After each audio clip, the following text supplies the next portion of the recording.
بسم اللہ الرحمن الرحیم۔ مطالبہ الفرقان، سورہ الطلاق، مدنی، نمبر 65، آیت نمبر 1۔ قرآن مجید کی تفسیر خود قرآن مجید سے، از علامہ غلام احمد پرویز صاحب، اخذ و تلخیص محمد اکبر دیکشت بھاردواج، نظر ثانی ڈاکٹر انعام الحق۔ سورہ الطلاق، مدنی، نمبر 65۔ بسم اللہ الرحمن الرحیم۔ اے اللہ، میری تمام تر کوششوں کا مقصد ربوبیت عامہ کے لیے تیری صفات کو بانداز رحمانیت و رحیمیت معاشرے کے اندر ظہور میں لانا ہے۔ آیت نمبر 1۔ يا أيها النبي إذا طلقتم النساء فطلقوهن لعدتهن وأحصوا العدة واتقوا الله ربكم لا تخرجوهن من بيوتهن ولا يخرجن إلا أن يأتين بفاحشة مبينة وتلك حدود الله ومن يتعد حدود الله فقد ظلم نفسه لا تدري لعل الله يحدث بعد ذلك أمرا۔ اے نبی، جب تم طلاق کے مقدمات کا فیصلہ کرو تو لوگوں سے کہہ دو کہ طلاق کے بعد تم عدت کا حساب رکھو اور اس طرح اپنے رب کے احکام کی پوری نگہداشت کرو۔ سورہ 2 آیات 228 تا 230، سورہ 33 آیت نمبر 49۔ اور عدت کے دوران ان متعلقہ بیویوں کو ان کے گھروں سے مت نکالو، سورہ 65 آیت نمبر 6۔ اور نہ ہی وہ خود ہی بلا عذر وہاں سے نکلیں، ہاں اگر وہ کسی کھلی ہوئی بے حیائی کی مرتکب ہو تو پھر انہیں گھر سے نکالا جا سکتا ہے۔ یہ اللہ کی مقرر کردہ حدود ہیں، اور جو شخص اللہ کی مقرر کردہ حدود سے تجاوز کرتا ہے تو وہ خود اپنے آپ پر زیادتی کرتا ہے۔ تم نہیں جانتے کہ زمانہ عدت میں ساتھ رہنے سے اگرچہ وہ میاں بیوی نہیں رہتے، لیکن ہو سکتا ہے کہ اس جدائی کے عملی تجربہ سے ایسے حالات پیدا ہو جائیں کہ ان میں باہمی موافقت کی شکل نکل آئے۔ قرآن حکیم کے نزدیک عائلی زندگی میں طلاق کے مسئلے کی اہمیت، سورت کے نام ہی سے یہ ظاہر ہے کہ اس میں طلاق کے متعلق کچھ احکامات دیے گئے ہیں۔ اس میں 2 ہی رکوع ہیں۔ پہلا پورا رکوع عائلی قوانین یا فیملی لاز پر مشتمل ہے۔ عائلی قوانین قرآن کریم کی مختلف آیات میں بکھرے ہوئے ہیں۔ زیادہ سورۃ البقرہ میں ہیں، پھر سورۃ النساء میں ہیں، انفرادی طور پہ 2 اور جگہ پر بھی ہیں۔ یہ تو ممکن نہیں کہ یہاں پورے قرآن میں بکھرے عائلی قوانین کا احاطہ کیا جا سکے۔ اگر انہیں قانون کی حیثیت سے آپ نے دیکھنا ہو تو وہ پرویز صاحب کی کتاب قرآنی قوانین میں مل جائیں گے۔ بہرحال ہم یہاں یہ عرض کریں گے کہ طلاق طلاق طلاق کہہ دینے سے قرآن کی روح سے طلاق نہیں ہوتی۔ ہمارے ملک میں جو عائلی قوانین رائج ہیں ان کی روح سے بھی طلاق نہیں ہوتی۔ رائج الوقت عائلی قوانین اور مذہبی پیشوائیت کے فتویٰ، ان میں جو طلاق کا طریقہ بتایا گیا ہے وہ گھر میں بیٹھ کر طلاق طلاق طلاق کہہ دینے سے بیوی شوہر پر حرام نہیں ہو جاتی۔ عائلی قوانین میں طلاق کے مؤثر ہونے کا طریقہ بتا دیا گیا ہے جو قرآن میں بتائے گئے طریقے سے بہت قریب ہے۔ اس کے برعکس علماء کرام کہتے ہیں کہ 3 طلاق کے بعد بیوی شوہر پر حرام ہو جاتی ہے۔ ان کے دوبارہ میاں بیوی بننے کے لیے حلالہ ضروری ہے۔ کسی مرد سے پہلے طے کر لیا جاتا ہے کہ وہ 1 رات کے بعد طلاق دے دے گا، اس کو حلالہ کہا جاتا ہے۔ طلاق دینے کا جرم تو مرد نے کیا اور حلالہ کی سزا عورت کو دی جا رہی ہے، جس پر شریف عورتیں پھانسی کو ترجیح دے لیتی ہیں مگر حلالہ کی سزا کو پسند نہیں کرتی۔ ستم ظریفی یہ ہے کہ حلالہ کو شریعت کا طریقہ بتایا جاتا ہے۔ عام طور پر یہ مولوی صاحبان حلالہ کے لیے اپنے آپ کو پیش کر دیتے ہیں۔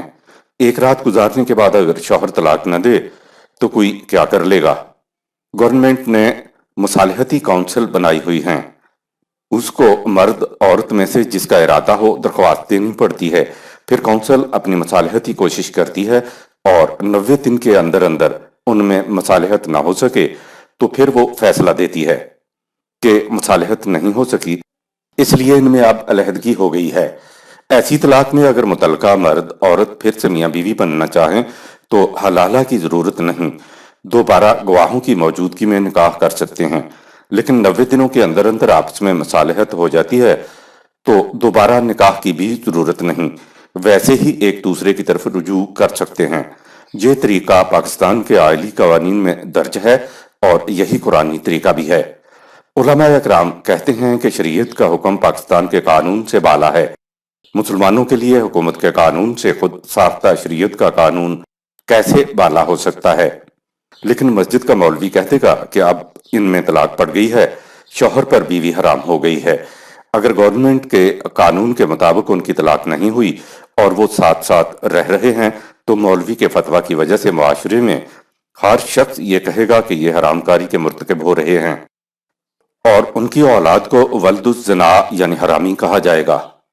معاشرے میں ان کو رہنا ہے، پھر وہ یہ کیسے برداشت کریں گے؟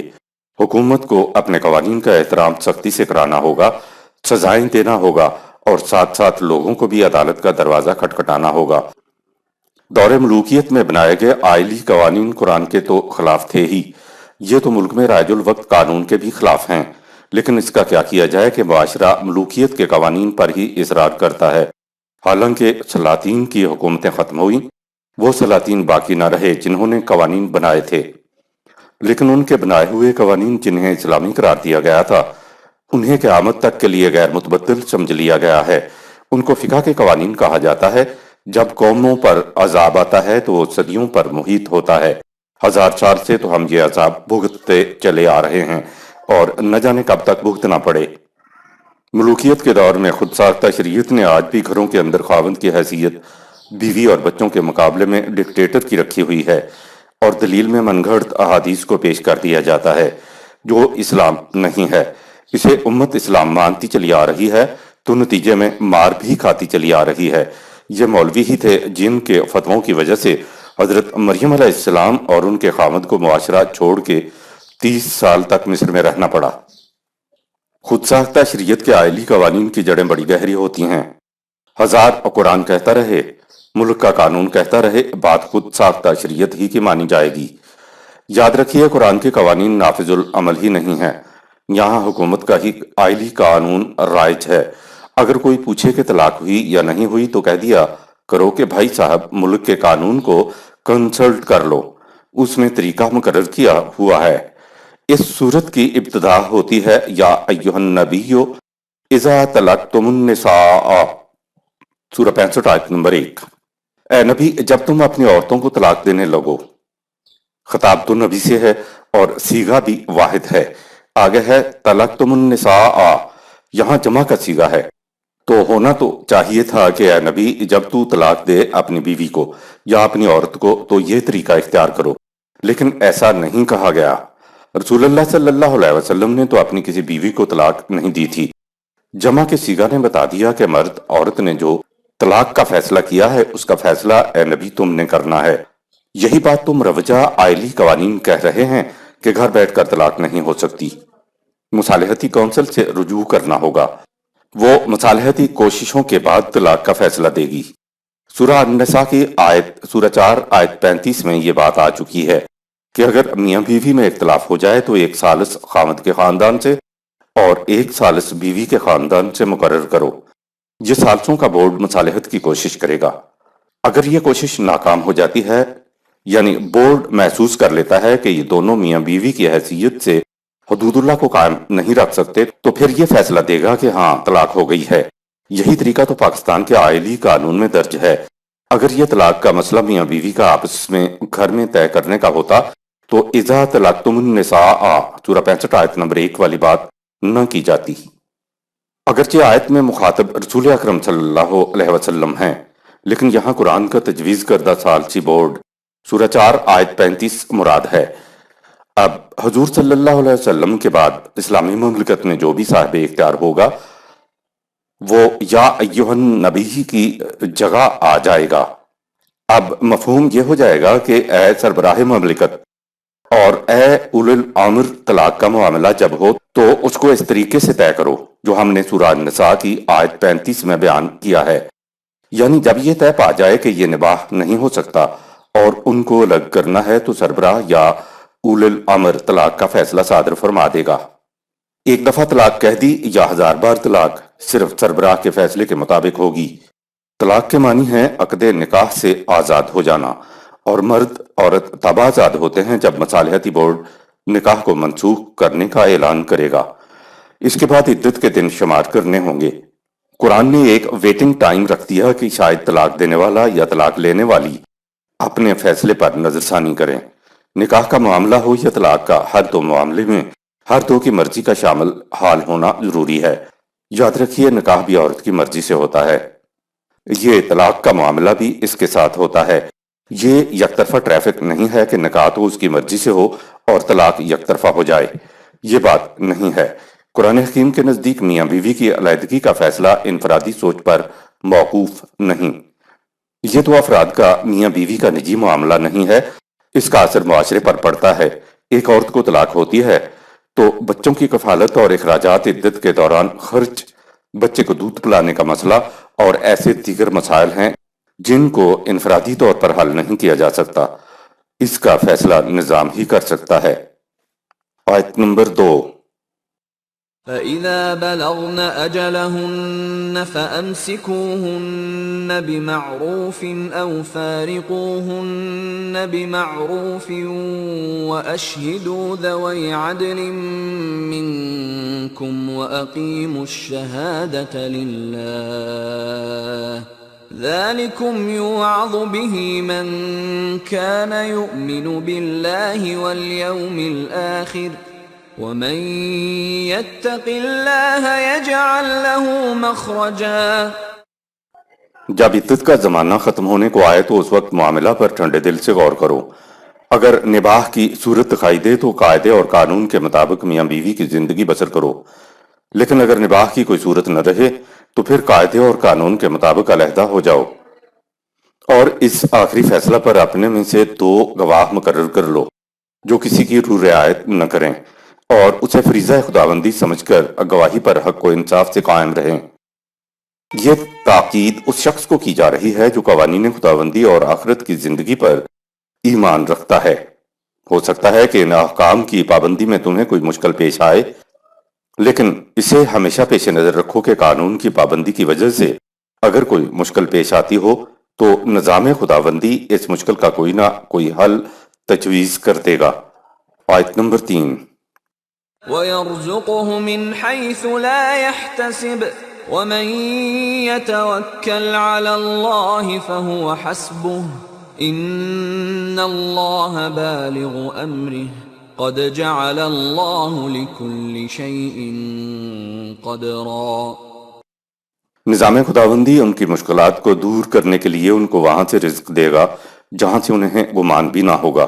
یاد رکھو جو شخص بھی نظام خداوندی پر بھروسہ کرتا ہے تو نظام اس کے بھروسے کو پوری طرح نبھاتا ہے، اسے یوں ہی لٹکتا نہیں چھوڑ دیتا، کیونکہ اللہ نے ہر بات کے لیے پیمانے اور اندازے، قوانین و ضوابط مقرر کر رکھے ہیں جن کے مطابق سارے کام ہوتے رہتے ہیں۔ طلاق کا فیصلہ دینے والی عدالت کے لیے ضروری ہے کہ وہ تمام متعلقہ امور کو پیش نظر رکھے اور اس فیصلہ سے پیدا ہونے والی دشواریوں اور پیچیدگیوں کا مناسب حل تجویز کر دے۔ آیت نمبر 4۔ وَاللَّائِي يَئِسْنَ مِنَ الْمَحِيضِ مِن نِّسَائِكُمْ إِنِ ارْتَبْتُمْ فَعِدَّتُهُنَّ 3 أَشْهُرٍ وَاللَّائِي لَمْ يَحِضْنَ وَأُولَاتُ الْأَحْمَالِ أَجَلُهُنَّ أَن يَضَعْنَ حَمْلَهُنَّ وَمَن يَتَّقِ اللَّهَ يَجْعَل لَّهُ مِنْ أَمْرِهِ يُسْرًا۔ جن عورتوں کو حیض آنا بند ہو چکا ہو اور اس وجہ سے یہ دشواری لاحق ہو کہ ان کی عدت کا شمار کس طرح کیا جائے، تو ان کے لیے 3 حیض کی بجائے 3 مہینے مدت کے شمار کرو۔ یہی عدت ان عورتوں کے ضمن میں بھی شمار کرو جنہیں کسی عارضہ کی وجہ سے حیض نہ آ سکا ہو، اور حاملہ عورتوں کی عدت وضع حمل تک ہے۔ جو شخص بھی قوانین خداوندی کی نگہداشت کرے گا، نظام خداوندی اس کے لیے آسانیاں پیدا کر دے گا۔ بعض لوگوں کو شاید عدت کی مدت لمبی معلوم ہو، کیونکہ اس مدت میں انہیں متعلقہ بیوی کے اخراجات کا متحمل ہونا پڑے گا، لیکن اس میں خائف ہونے کی کوئی بات نہیں۔ متعلقہ عدالت کو ایسی شکلیں بھی سامنے رکھنی چاہیے اور ان کا حل تجویز کرنا چاہیے۔ آیت نمبر 5۔ ذلك أمر الله أنزله إليكم ومن يتق الله يكفر عنه سيئاته ويعظم له أجرا۔ یہ اللہ کا حکم ہے جو اس نے تمہاری طرف بھیجا ہے، اور جو شخص قانون خداوندی کی نگہداشت کرتا ہے تو نظام خداوندی اس کی وہ دشواریاں دور کر دیتا ہے جو اس قسم کی عائلی ناہمواریوں سے پیدا ہوتی ہیں، اور اس معاملے میں دشواریاں برداشت کرنے کے عمل کا وہ بہت بڑا اجر دیتا ہے۔ آیت نمبر 6۔ اسكنوهن من حيث سكنتم من وجدكم ولا تضاروهن لتضيقوا عليهن وإن كن أولات حمل فأنفقوا عليهن حتى يضعن حملهن فإن أرضعن لكم فآتوهن أجورهن وأتمروا بينكم بمعروف وَإِن تَعَاسَرْتُمْ فَسَتُرْضِعُ لَهُ أُخْرَى۔ تم ان متعلقہ عورتوں کو وہیں رکھو جہاں پر تم رہتے ہو، اور اسی طرح رکھو جس طرح تم خود رہتے ہو، اور انہیں تنگ کرنے کی غرض سے کسی قسم کی تکلیف نہ پہنچاؤ، اور اگر وہ حمل سے ہیں تو وضع حمل تک تمہیں ان کا خرچ بہرحال برداشت کرنا ہے۔ اگر وضع حمل کے بعد وہ تمہاری خاطر بچے کو دودھ پلائیں تو انہیں ان کے دودھ پلائی کی اجرت دو۔ ان امور کی تفاصیل کو باہمی مشورے سے باقاعدہ قانون کے مطابق طے کر لیا کرو، اور اگر تم میں سے کسی پر یہ دودھ پلانے کا انتظام گراں گزرے تو تم کسی دوسری عورت کا انتظام کر لو جو بچے کو دودھ پلائے۔ آیت نمبر 7۔ لِيُنْفِقْ ذُو سَعَةٍ مِّن سَعَتِهِ وَمَن قُدِرَ عَلَيْهِ رِزْقُهُ فَلْيُنْفِقْ مِمَّا آتَاهُ اللَّهُ لَا يُكَلِّفُ اللَّهُ نَفْسًا إِلَّا مَا آتَاهَا سَيَجْعَلُ اللَّهُ بَعْدَ عُسْرٍ يُسْرًا۔ متعلقہ کا خرچہ یا دودھ پلانے کی اجرت کا معاملہ طے کرنے کے سلسلہ میں اس بات کو مد نظر رکھو کہ صاحب وسعت اپنی وسعت کے مطابق خرچ دے، اور جس کا ہاتھ تنگ ہو تو جو کچھ اللہ نے اسے دے رکھا ہے وہ اس کے مطابق دے۔ یاد رکھو خدا کا قانون کسی پر اس کی حیثیت سے زیادہ بوجھ نہیں ڈالتا۔ اگر اس فالتو خرچ سے اس پر کچھ تنگی آ جائے تو قانون خداوندی کی روح سے عدالت اس کی اس تنگی کو آسانی میں بدل دے گی۔ آیت نمبر 8۔ وَكَأَيِّن مِّن قَرْيَةٍ عَتَتْ عَنْ أَمْرِ رَبِّهَا وَرُسُلِهِ فَحَاسَبْنَاهَا حِسَابًا شَدِيدًا وَعَذَّبْنَاهَا عَذَابًا نُكْرًا۔ ان معاملات کا قوموں کی زندگی پر بڑا گہرا اثر پڑتا ہے، چنانچہ تاریخ کے اوراق اس پر شاہد ہیں کہ کتنی ہی قومیں ایسی تھیں کہ انہوں نے خدا کے قوانین سے سرکشی برتی اور اس کے رسولوں کی مخالفت کی، تو ہمارے قانون مکافات نے ان کا سخت محاسبہ کیا اور ان پر انہی کی وجہ سے تباہیاں اور بربادیاں آ گئیں۔ عتت عن امر ربہا، سورہ 65 آیت 8۔ خدا کے ساختہ قوانین سے سرکشی اختیار کی۔ ہماری عائلی زندگی کا قوموں کے تمدن کے ساتھ، قوموں کے انجام کے ساتھ، قوموں کی خوشحالی اور خوشگواری کے ساتھ بڑا گہرا تعلق ہے۔ ان کے مطابق زندگی بسر کی جائے تو گھروں کی زندگی پرسکون اور اطمینان بخش ہو جاتی ہے۔ ایسے گھر کی زندگی کو قرآن جنت کی زندگی کہتا ہے۔ اس قسم کے لوگ جب مل کر معاشرہ بناتے ہیں تو وہ بھی جنت بدامہ ہوتا ہے۔ آیت نمبر 9۔ فذاقت وبال أمرها وكان عاقبة أمرها خسرا۔ چنانچہ انہوں نے خود ساختہ قوانین و ضوابط کے تباہ کن نتائج کا مزہ چکھا، اور ظاہر ہے کہ جب انسان قوانین خداوندی کو چھوڑ کر ان کی جگہ اپنے قوانین وضع کرنے لگ جائے تو اس کا نتیجہ تباہی اور بربادی کے سوا اور کیا ہو سکتا ہے۔ امرہا سورہ 65 آیت 9۔ انسان کے اپنے ساختہ قوانین، جو قوم خدا کے قوانین سے سرکشی اختیار کر کے اپنے ساختہ قوانین کے مطابق زندگی بسر کرنے لگے تو نتیجہ تباہی ہوتا ہے۔ آیت نمبر 10۔ أعد الله لهم عذابا شديدا فاتقوا الله يا أولي الألباب الذين آمنوا قد أنزل الله إليكم ذكرا۔ خدا کے قانون مکافات کے مطابق ایسی قوموں پر سخت تباہی آ جاتی ہے، لہٰذا اے عقل و خرد سے کام لینے والو، یعنی وہ لوگ جو ایمان لائے ہو، تم ہمیشہ خدا کے قوانین کی نگہداشت کرو۔ اس مقصد کے لیے خدا نے تمہاری طرف یہ ضابطۂ قوانین نازل کیا ہے۔ آیت نمبر 11۔ رسولا يتلو عليكم آيات الله مبينات ليخرج الذين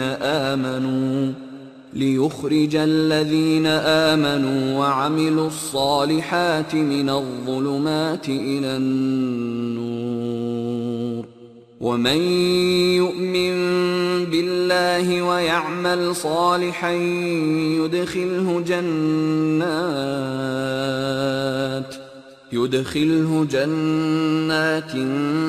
تجري من تحتها الأنهار خالدين فيها أبدا قد أحسن الله له رزقا۔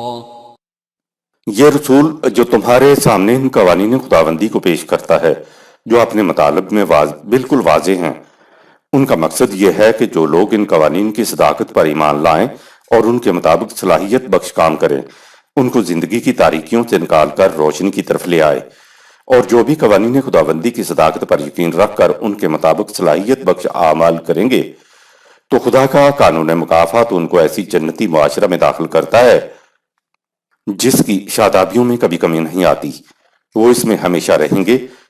ان کے لیے خدا حسن کارانہ انداز سے دنیا و آخرت میں سامان زیست مہیا کرتا ہے۔ یہ عائلی زندگی کا ذکر چلا آ رہا ہے، لیکن جو امرہا سورہ 65 آیت نمبر 9 انسانوں کے ساختہ قوانین ہی کو قرآن کا حکم تسلیم کر لے گا تو وہ کیسے تاریکیوں سے روشنیوں کی طرف آ سکتا ہے؟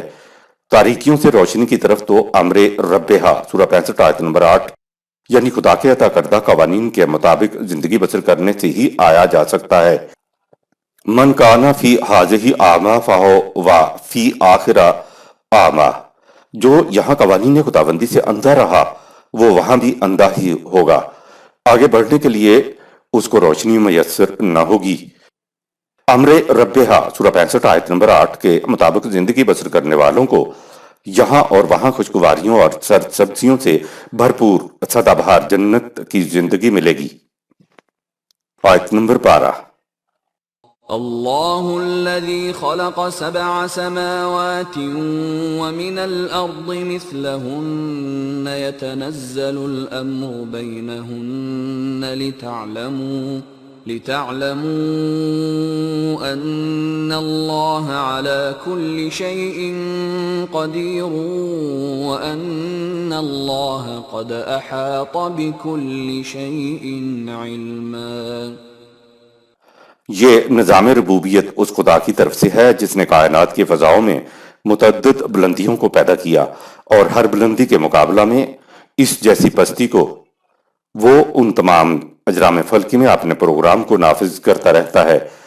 ان امور کو اس لیے بیان کیا ہے تاکہ سمجھ لو کہ کائنات میں ہر شے اس کے مقرر کردہ اندازے اور پیمانے قانون کے مطابق چل رہی ہے، اور یہ کہ کائنات کی کوئی شے علم خداوندی کے احاطہ سے باہر نہیں۔ ارض و سما انسان کی پوزیشن بدلنے سے بدل جاتے ہیں۔